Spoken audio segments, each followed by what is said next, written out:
ఈరోజు మేము ఇక్కడ రావడం కారణము నల్గొండ నుండి వచ్చాము. మేము మాకు గత ప్రభుత్వము విడుదల చేసినటువంటి దళిత బంధు స్కీము ద్వారా మేము లబ్ధిదారులము. మాకు లబ్ధి చేకూరే విధంగా లేకుండా ఈ ప్రభుత్వం 16 నెలలుగా వస్తున్నా మా పైన కనికరం లేకుండా మేము చాలామందికి అధికారులకు మరియు మంత్రులకు కూడా విన్నపాలు చేసుకోవడం జరిగింది, మెమోరాండాలు చేయడం జరిగింది. అయినా కూడా ఇప్పటిదాకా కాలయాపన చేస్తూ ఇక మమ్మల్ని ఓపిక నశించే విధంగా చేస్తూ ఉంది. కాబట్టి ఈ ప్రభుత్వం పైన ప్రధాన ప్రతిపక్షమైనటువంటి బీఆర్ఎస్ పార్టీ వాళ్ళే మాకు న్యాయం చేస్తారని ఆశించి రేపు జరిగేటువంటి అసెంబ్లీలో మా గొంతుకగా ఈ దళిత బంధు లబ్ధిదారుల గొంతుకయి మా పక్షాన మాట్లాడాలని కోరుకుంటూ మేము ప్రధాన ప్రతిపక్షం అయినటువంటి కేసీఆర్ గారిని ఈరోజు కలవడం జరిగింది. అట్లాగే శాసన మండలి ప్రధాన ప్రతిపక్ష నేత అయినటువంటి మధుసూదన్ కూడా కలిసి మా విన్నపాన్ని వినియోగించడం జరిగింది. రేపు జరిగేటువంటి అసెంబ్లీలో కానీ శాసన మండలిలో కానీ మా గొంతుగా వినిపించి ఈ లబ్ధిదారులకు న్యాయం చేసే విధంగా వాళ్ళు మాట్లాడి మాకు లబ్ధిని చేకూర్చే విధంగా చేయాలని కోరుకుంటూ జై భీమ్. మేము మంత్రిని నియోజకవర్గం పెద్దపల్లి జిల్లా మంత్రి నియోజకవర్గం నుంచి రావడం జరిగింది. గౌరవ మాజీ ముఖ్యమంత్రి వర్యులు కేసీఆర్ గారిని కలిసి మరి గత ప్రభుత్వం తీసుకొచ్చినటువంటి దళిత బంధు పథకాన్ని కాంగ్రెస్ ప్రభుత్వం ఓట్ల రాజకీయంగా మార్చి నిర్వీర్యం చేస్తుంది. ప్రభుత్వం ఏర్పడి 15 నెలలు గడిచినా కూడా మరి దళిత బంధు పథకం మీద ఎలాంటి ప్రకటన చేయకుండా, అలాగే మరి మేనిఫెస్టో కమిటీ చైర్మన్గా ఉన్నటువంటి రాష్ట్ర ఐటీ మంత్రి శ్రీధర్ బాబు గారు మరి మేము అధికారంలోకి వస్తే అంబేద్కర్ అభయస్థం మీద 12 లక్షలు ఇస్తామని చెప్పన్నాడు. మరి ఆ పథకాన్ని కూడా కొనసాగించలేదు. కాబట్టి ఈ బడ్జెట్ సమావేశంలో నిధులు కేటాయించి అంబేద్కర్ అభయస్థం పథకాన్ని కొనసాగించాలి. రాష్ట్ర వ్యాప్తంగా ఉన్న దళితులందరూ కూడా అంబేద్కర్ అభయస్థం పథకాన్ని కొనసాగించుకుంటూ మరి గత ప్రభుత్వం తీసుకొచ్చినట్టు దళిత బంధు నిధులు వెంటనే విడుదల చేయాలని చెప్పి ప్రభుత్వాన్ని మేము డిమాండ్ చేస్తున్నాం. లేని పక్షంలో మరి మంత్రుల ఛాంబర్లో కానీ మంత్రుల ఆఫీసులో కానీ ధర్నా చేసి మరి ప్రభుత్వానికి మా యొక్క దళితుల యొక్క చిత్తశుద్ధి చూపించి మరి ఖబర్దార్ అని చెప్పి ఈ సందర్భంగా చెప్తున్నాం. మరి ఏదైతే మీరు ప్రకటించిందో ఆ పథకాన్ని కొనసాగించాలి. ఇంతవరకు దళితులను ఓటు చేసే యంత్రాలుగా మాత్రమే చూసింది తప్ప మరి దళితులను దళితులుగా చూడలేదు. ఎవరైనా అడిగితే దళితులు వాళ్ళు ఆ పార్టీ ఈ పార్టీ కాదు. దళితులు పేదవాళ్లకు న్యాయం చేయాలి. ప్రభుత్వాలు ఉన్నది ఎందుకు, అట్టడుగు వర్గాలకు న్యాయం చేయాలనే ప్రభుత్వ సంకల్పం. కాబట్టి మరి సంపన్నులకే సంపద పంపిణీ కాకుండా మరి పేద వర్గాలకు ఆ సంపదన పంపిణీ జరిగిన రోజు మా బిడ్డల భవిష్యత్తు కోసం లేక మాదేదైనా కుటీర పరిశ్రమ ఏదైనా ఉపాధి అవకాశాల కోసం ఆ 10 లక్షల రూపాయల నిధులు మాకు పనికొస్తాయని చెప్పి ఈరోజు మేము ప్రభుత్వాన్ని డిమాండ్ చేస్తున్నాం. లేని పక్షంలో ప్రతి గ్రామాన కాంగ్రెస్ నాయకులు కానీ కార్యకర్తలు కానీ వస్తే చావుటప్పు మోగించుకుంటూ రాబోయే స్థానిక ఎన్నికల్లో ఆ ప్రభుత్వానికి ఖచ్చితంగా మేము బుద్ధి చెప్పుతామని చెప్పి ఈ సందర్భంగా ఆ ప్రభుత్వాన్ని డిమాండ్ చేస్తున్నాం. జై భీమ్, జై తెలంగాణ. మల్లన్న గారు కూడా రీసెంట్ గా బయటికి రావడం జరిగింది. అధికారంలో ఉన్న పార్టీ నుంచి బీసీ నినాదం ఎత్తుకున్నారు. సో దాని గురించి మీ అభిప్రాయం? మల్లన్న గారు మరి ఆయన ఎమ్మెల్సీగా ఎన్నికై మరి కాంగ్రెస్ ప్రభుత్వం ఏదో చేస్తుంది ఏదో పడగొడుతుంది అని చెప్పి అనుకున్నాడు. కానీ ఈ ప్రభుత్వంతో ఏమయ్యేటట్టు లేదు. మరి నా వర్గమైన బీసీ వర్గానికి కూడా అన్యాయం జరుగుతుంది. నేను ఒక చదువుకున్న వ్యక్తిగా ఒక ఎమ్మెల్సీగా నా వర్గానికి నేను న్యాయం చేయనప్పుడు ఈ పార్టీలో ఉంటేంది లేకపోతుంది, ఈ ప్రభుత్వం ఉన్నా లేకున్నా ఒకటే అని చెప్పి మీ పక్షాన్ని నేను కొట్లాడుతా అని చెప్పి బయటికి రావడం జరిగింది. కాబట్టి మల్లన్నను కూడా ఈ సందర్భంగా మేము ఆయనను బయటకు వచ్చినందుకు స్వాగతిస్తున్నాం. వ్యతిరేకంగా కూడా మల్లన్న గారు పోరాటం చేశారు కదా. అప్పుడు మల్లన్న కొందరు వ్యక్తుల మాటలు నమ్మి కేసీఆర్ను తప్పుదో పట్టిండు. అదే మల్లన్న ఈరోజు మళ్ళా కేసీఆరే తెలంగాణకు శ్రీరామ రక్ష అని కేసీఆర్ను పొగుడుతున్నాడు. మరి ఆ కేసీఆర్ యొక్క పని విధానం, రాష్ట్రంలో కేసీఆర్ చేసిన అభివృద్ధి కార్యక్రమాలు అది ఇప్పుడున్న ప్రభుత్వం రేవంత్ రెడ్డి ప్రభుత్వం దాన్ని చెరిపివేయాలని చూస్తున్నారు. కానీ ప్రజలు తన గుండెల్లో పెట్టుకున్నారు కేసీఆర్ చేసిన అభివృద్ధిని కానీ డెవలప్మెంట్ కానీ మరి మౌలిక వసతులు కల్పించడం కానీ. మనకు కొన్ని ఉదాహరణ చెప్పాలంటే మన తెలంగాణ వస్తే చీకటిమయమవుతుంది, కరెంటే ఉన్నదు. కానీ 6 నెలల్లో అసాధ్యాన్ని సుతత్వం చేసి చూపించిన గనుడు కేసీఆర్. మనకు ప్రాజెక్టులు కట్టి మనకు రైతులకు సాగునీరు అందించిండు, రైతులకు పంట బీమా ఇచ్చిండు, రైతు బంధు ఇచ్చిండు, రైతు స్కీమ్ ఇచ్చిండు. మరి రైతులకు కానీ ఈ ప్రభుత్వం వచ్చిన కాంచి ఇప్పటికీ 3 పంటలు పడినా కూడా రైతు బంధు రిలీజ్ చేయలేదు. మరి ఆ రైతు బంధు 6 గ్యారంటీలు అమలు చేయలేదు. 420 హామీలు ఇచ్చిండు. మరి విద్యార్థులకు 5 లక్షల విద్యా గ్యారంటీ అన్నాడు. ఆ తర్వాత స్కూటీలు అన్నారు. ఇంటర్ చదువుకునే వాళ్ళకు 10,000 అన్నారు, డిగ్రీ చదువుకునే వాళ్ళకు 25,000 అన్నారు. మరి పీజీ పోస్ట్ గ్రాడ్యుయేషన్ వాళ్ళకు 1,00,000 రూపాయలు అన్నారు. మరి మహిళలకు 2,500 ఒక ఉచిత బస్సు పథకాన్ని స్థాపించిండు. మహిళలు సిగలు పట్టి కొట్టుకునేటట్టు చేసింది తప్ప దానివల్ల సామాన్య ప్రజలకు ఒరిగిందేం లేదు. సామాన్య ప్రజలు ఎప్పుడే కానీ మరి ఒకరోజు బస్ ఎక్కుతుంది తప్ప ఎల్లకాలం అది ఎవరు పనిచేస్తుందంటే ఎంప్లాయీస్కు పనిచేస్తుంది తప్ప మరి కళ్యాణ లక్ష్మి కేసీఆర్ 1,00,000 పదాలు ఇచ్చిండు. మేము 1,00,000 పదాలతో పాటు తులం బంగారం ఇస్తాం. కానీ ఆ తులం బంగారం ఇప్పటి వరకు ఈ 15 నెలల్లో రాష్ట్ర వ్యాప్తంగా 8 లక్షల మంది పేద బిడ్డలు పెళ్లి చేసుకున్నారు. మరి 8 లక్షల తులాల బంగారం రేవంత్ రెడ్డి బాకివాడి ఉన్నాడు. మరి అలాగే పెద్దమ్మ డిసెంబర్ 7 కేసీఆర్ ప్రభుత్వం పోతుంది. ఎంత మీకు 2,000 మా ప్రభుత్వం వస్తే ఇందిరమ్మ రాజ్యంలో సోనియా గాంధీ 4,000 ఇస్తా అని చెప్పిండు. 4,000 మాట అటుకెక్కింది. మరి వికలాంగులకు 6,000 ఇస్తా అన్నాడు. 6,000 మాట ఉత్తిదైపోయింది. రేవంత్ రెడ్డికి 6 గ్యారెంటీలు కూడా ఉత్తిదైపోయింది. రేవంత్ ఏ పని చేసినా ఉత్తిదైపోయింది. ఇప్పటికీ 39 సార్లు ఢిల్లీ పోయింది తప్ప ఏం ఒరగబెట్టి లేదు. తెలంగాణ తీసుకొచ్చి పీకింది ఏం లేదు. మరి ఆ కేసీఆర్ మరి అంటే ఈ పథకాలను డైవర్ట్ చేయడం కోసం కేసీఆర్ను తిట్టి ఆడిపోసుకోవడం తప్ప మరి రాష్ట్రంలో ఇంతవరకు ఒక కొత్త ప్రాజెక్ట్ తీసుకురాలేదు. గత ప్రభుత్వం ఇచ్చినట్టు ఉద్యోగాల నోటిఫికేషన్ సర్టిఫికెట్లు ఇచ్చి మేము ఉద్యోగాలు ఇచ్చినాం తప్ప మరి మీరు ఎక్కడ డిఎస్ నిర్వహించిండ్రు, మీరు ఎక్కడ ఉద్యోగ ఎగ్జామ్ కండక్ట్ చేసిండ్రు, మీరు ఎక్కడ ఇది చేసిండ్రు తప్ప ఏది లేదు. ఎస్సీ వర్గీకరణ మీద కూడా 59 ఉపకులాలను ఆటాడుకొని తన ఏదో ఒక స్కీమ్ను డైవర్ట్ చేసుకుని ప్రజలను పబ్బం కట్టుకొని ప్రజలను దృష్టి మళ్లించే ప్రయత్నం చేస్తుంది తప్ప ఈ రేవంత్ రెడ్డి ఈ 15 నెలల ప్రభుత్వంలో ఏం చేసింది లేదు, ఏం ఒరగబెట్టింది లేదు. త్వరలోనే స్థానిక మొన్న కూడా ఎమ్మెల్సీ ఎన్నికల్లో గుండు సున్నా వచ్చింది. ప్రజలు బుద్ధి చెప్పిండు.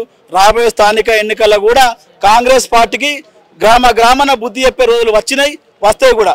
కేసీఆర్ గారు ఈ మధ్య ఎక్కువగా సమావేశాలు పెడుతున్నారు కదా, అసలు ఏంటి ఆయన వ్యూహం ఏంటి?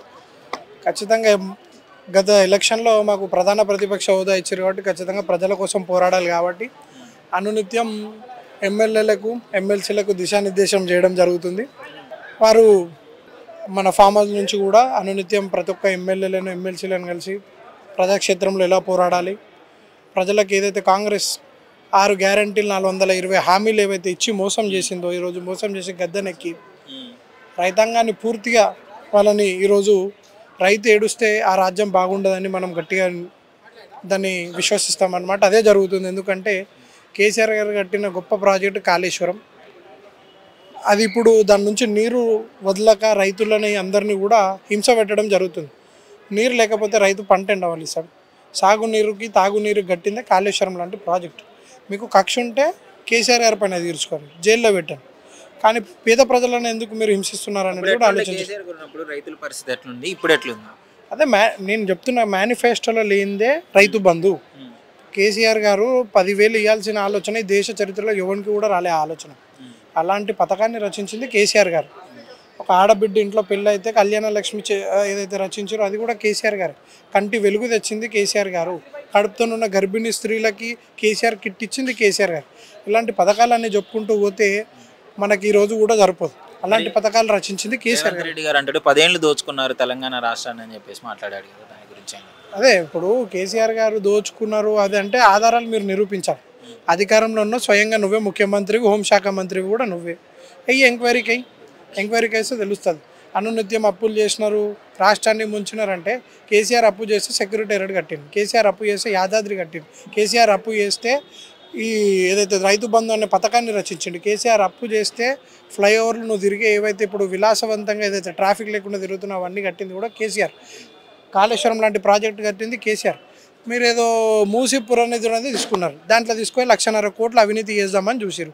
దాని మీద మా గౌరవ వర్కింగ్ ప్రెసిడెంట్ కేసీఆర్ గారు పోరాడినారు కాబట్టి దాంట్లో వెనక్కి తగ్గినారు.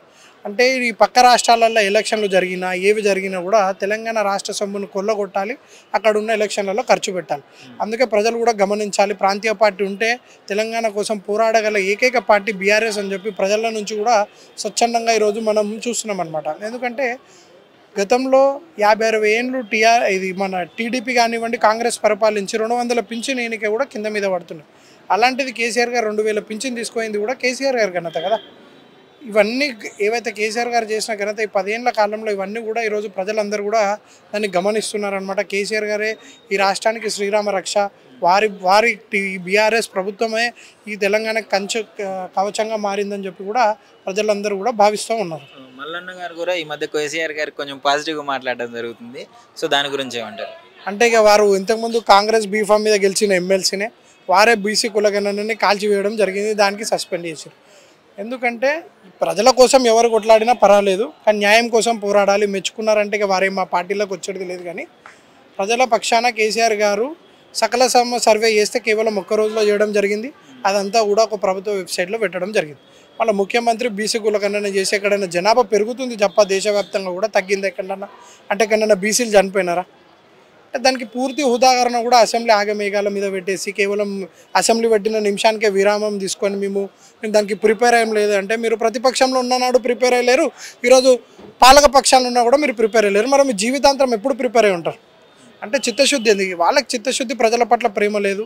ఎంతసేపు ముఖ్యమంత్రి పదవి కోసం పోరాటమే. కోమటిరెడ్డి అవుతాడా, రేపు ఇంకొకరు అవుతారా అని చెప్పి అనునిత్యం ఆ కుర్చీ కోసం పోరాటం ఉంటుంది తప్ప కాంగ్రెస్ నాయకులకు ప్రజలకు మంచి చేయాలి, పేద ప్రజలకు మేలు చేయాలనే ఉద్దేశంతో ఏ కాంగ్రెస్ నాయకుడు ఉంటాడు. ఎందుకంటే ఈ దేశాన్ని ఈ స్థితికి పెట్టింది కూడా కాంగ్రెస్. ఎందుకంటే కేంద్రంలో కూడా ఎన్నేళ్ళు పరిపాలించి కాంగ్రెసే కదా. ఇంకేం మార్పు చూస్తారు? ప్రజలందరినీ మోసం చేసి ఒక్క హామీ కూడా ఇవ్వలేని పరిస్థితి ఇప్పుడు అందరు చూస్తున్నాడు. 15 నెలల కాలం గడువానికి వస్తుంది. మహిళలకు కూడా 2,000 ఇస్తా అన్నాడు. మొన్న మహిళా దినోత్సవం జరిగింది. మళ్ళీ ముఖ్యమంత్రి ఇప్పటికీ మహిళలకి 375,000 కోట్ల రూపాయలు బాకీ ఉన్నాడు. మళ్ళీ కేవలం ఒక్క స్కీమ్ 2,000 వాళ్ళు ఎప్పుడు పూర్తి చేస్తాడన్నది దానిపైన చర్చ పెట్టు ముఖ్యమంత్రి. ఓకే, మొత్తానికి రేవంత్ రెడ్డి గారు ఫెయిల్ సీఎం అంటారు, అంతేనా? అంటే ముఖ్యమంత్రి మాత్రం ఒక్క దాంట్లో పాస్ అయ్యాడు ఖచ్చితంగా. అంటే వాళ్ళ కుటుంబం బాగుపడడం, అన్నలు ఒక ఎమ్మెల్యే, ఎంపీటీసీ, జెడ్పీటీసీ లేకపోయినప్పటికీ కూడా అధికార లాంఛనాలతో తిరుగుతురు కదా, అందులో వాళ్ళు పాస్ అయ్యారు అనమాట. లగచర్ల ఘటన ఏదైతే అల్లుడికి ఏమో అమృతం దాయిపించి అక్కడ ఉన్న ప్రజలందరినీ ఏదైతే అరెస్టులు చేపించి వాళ్ళపైన కక్ష పూర్తిగా. ఎందుకంటే ఈ రాష్ట్రానికి నువ్వు ముఖ్యమంత్రి కావచ్చు, కానీ నీ నియోజకవర్గానికి ముందుగా నువ్వు ఎమ్మెల్యే. నువ్వు ఒక ఎమ్మెల్యే రూపంగా వెళ్ళి ఖచ్చితంగా ప్రజలతో నువ్వు సంప్రదింపులు చేసి వాళ్ళకి నష్టపరిహారం ఏమన్నా చేయాలనుకుంటే చేసేడుతుండే. దీంట్లో పూర్తిగా ముఖ్యమంత్రి వైఫల్యం చెందింది తప్ప రాష్ట్ర ప్రజలకు ఎక్కడ కూడా లబ్ధి చేకూరలే. కేవలం కాంగ్రెస్ ఎమ్మెల్యేలకు, మంత్రులకు వాళ్ళకే లబ్ధి చేకూరింది. ఇప్పుడు బీజేపీ, కాంగ్రెస్ ఏ టీం బి టీంగా మారి రాష్ట్రాన్ని నిండా ముంచడంలో మొదటి స్థానంలో ఇలా కాంగ్రెస్ పార్టీ ఉందన్నమాట. రేపటి నుండి అయితే కేసీఆర్ అసెంబ్లీకి అయితే రాబోతున్నారు. మరి అసెంబ్లీలో ఏం మాట్లాడబోతున్నారు, అదేవిధంగా ఈ సమావేశంలో కూడా ఎలాంటి నిర్ణయాలు తీసుకున్నారు? అసెంబ్లీకి రేపటి నుంచి వస్తుండంటేనే రేవంత్ రెడ్డి ఉచ్చబోసుకొని రేపు రేవంత్ రెడ్డి వస్తుండా లేదా చూసుకోండి. రేపు రేవంత్ రెడ్డి అసెంబ్లీకి వస్తాడా లేదా చూసుకోండి. ఈరోజు బాపు కేసీఆర్ తెలంగాణ తెచ్చిన మా టైగర్ రేపు వస్తున్నాడు. బిడ్డ రేవంత్ రెడ్డి సమాల్చుకో. ఇక ఇన్ని రోజులు 14 నెలలు 15 నెలలు నీకు తెలంగాణను అప్పచెప్పిండు. అభివృద్ధి చేసి మంచి బంగారు తెలంగాణను, అట్లాంటి బిచ్చపోడు అంటారు కదా, కరువులో ఉన్న తెలంగాణను 10 సంవత్సరాలు సుభిక్షంగా మా తెలంగాణను బంగారు తెలంగాణ చేసి నీ చేతులలో పెట్టిండు. దాన్ని మళ్ళీ సర్వనాశనం చేసిన రేవంత్ రెడ్డి. రైతులకు నీళ్ళు ఇస్తలేడు, రుణమాఫీ లేదు, రైతు బంధు లేదు, రైతు బీమా లేదు. తెలంగాణలో ఆడబిడ్డలకు ఇచ్చిన హామీలు ఒక్కటి కూడా లేదు. 2,500 ఇస్తాడు, గతం అవి లేదు. ఒక బస్సు తప్ప ఏది 14 నెలల నుంచి అంటారు కదా, ఏ ఒక్కటి సంక్షేమ పథకం పూర్తి చేయలేదు. కానీ 1,50,000 కోట్లు అప్పు చేసిండు. ఎక్కడ పోయినా ఎవరి దగ్గరికి పంపించిన రేవంత్ రెడ్డి మర్యాదగా శ్వేతపత్రం వదిలిపెట్టాలి. నువ్వు రేపు మా బాపు వేసే క్వశ్చన్లకు వాడు వస్తాడో రాదో నాకైతే డౌట్. అంటే ఇప్పుడు కాంగ్రెస్ ప్రభుత్వంలో ఉన్న లీడర్స్ ఏమంటున్నారంటే కేసీఆర్ ప్రభుత్వమే అప్పుల పాలు చేసింది అండ్ మేము ఇచ్చిన హామీలలో దాదాపు అన్ని తీర్పుకున్నాము. బస్ సౌకర్యం అంటే ఉచిత బస్సు ఇచ్చాము, సిలిండర్ ఇచ్చాము, కరెంటు యూనిట్లు ఇది ఇచ్చామని చెప్పేసి వాళ్ళు కూడా మాట్లాడుతూ ఉన్నారు. అదేవిధంగా అంటే మీరేమంటారు దీనిపైన? కొంచెం నేను మీడియా ద్వారా కూడా ప్రజలకు కూడా చెప్తున్నా, తెలంగాణ ప్రజలు అంత పిచ్చోళ్ళు కాదు. ఆల్రెడీ 14 నెలల్లో కళ్ళు తెరిచిండ్రు. బండ బూతులు తిడుతుర్రు. ఏ సీఎంకు ఇండియా లెవెల్ కాదు ప్రపంచ లెవెల్లో ఏ సీఎంకి ఇన్ని తిట్లు పడలేదు. మంచి సిగ్గు శరం ఉన్నోడు అయినట్టు ఈ పాటికి చచ్చిపోతుండే రేవంత్ రెడ్డి. రాజీనామానన్నా చేస్తుండే, ఏదైనా అంటారు కదా ఎట్లయినా కరువు కాటకాలకు తీసుకొని వచ్చిండు. నీళ్లు లేవు, నిధులు లేవు. కాబట్టి రేవంత్ రెడ్డి ఈ 1,50,000 కోట్ల అప్పులు చేసిండు ఈ 14 నెలల్లో. దాన్ని మాత్రం నువ్వు లెక్క చెప్పాల్సిందే బిడ్డ.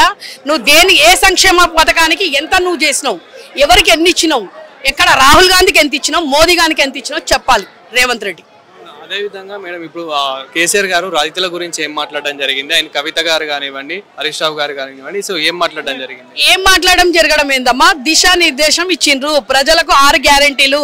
ఈ జూటా పార్టీ 420 అంటారు కదా, దానికన్నా 820 అంట. నేనైతే 420 కూడా కాదు. ఇడు రేవంత్ రెడ్డి 820 రేవంత్ రెడ్డి గారు హామీలు ఇచ్చిండు. కాబట్టి హామీలు ఇచ్చిన తర్వాత ఏం చేసిండ్రు?